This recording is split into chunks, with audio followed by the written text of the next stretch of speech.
Salut à tous, c'est Eddie. Alors aujourd'hui on se retrouve pour un Luminaire 4 mini-série. Aujourd'hui nous allons étudier l'option débruité. Alors option débruité, très simple, je vais vous montrer cela tout de suite. Là j'ai une image sans bruit, donc ce que je vais faire c'est que, bon, elle est un petit peu sous-exposée bien entendu.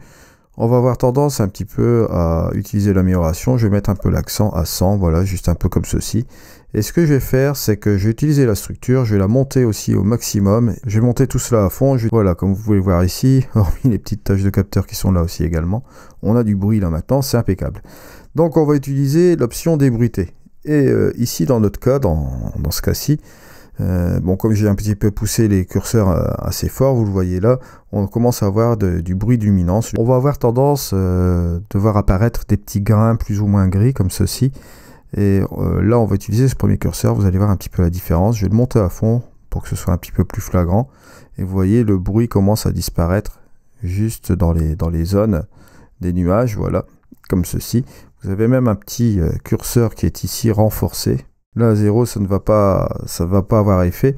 Par contre, si vous le mettez à 100 comme ceci, vous allez renforcer l'effet du débruitage. Là, ici, ça va avoir tendance à lisser la totalité de l'image. Donc, ce qu'il faut faire, c'est utiliser un petit pinceau. Hop.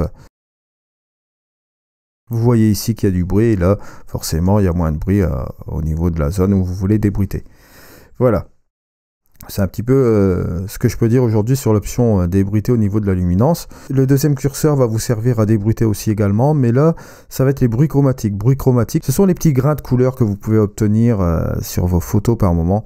C'est un petit peu dispatché un peu n'importe où sur la photo lorsque vous montez en ISO assez élevé. Et là, à ce moment-là, c'est ce curseur-là qu'il faudra utiliser, contrairement à celui de luminosité. Voilà. Je vous souhaite à toutes et à tous un joyeux Noël pour aujourd'hui, parce que nous sommes le 24, donc c'est le réveillon. On se retrouve donc demain pour un Luminaire 4 aussi mini-série. Je vous remercie donc de m'avoir suivi. On se retrouve donc demain pour un nouvel épisode. Allez, au revoir.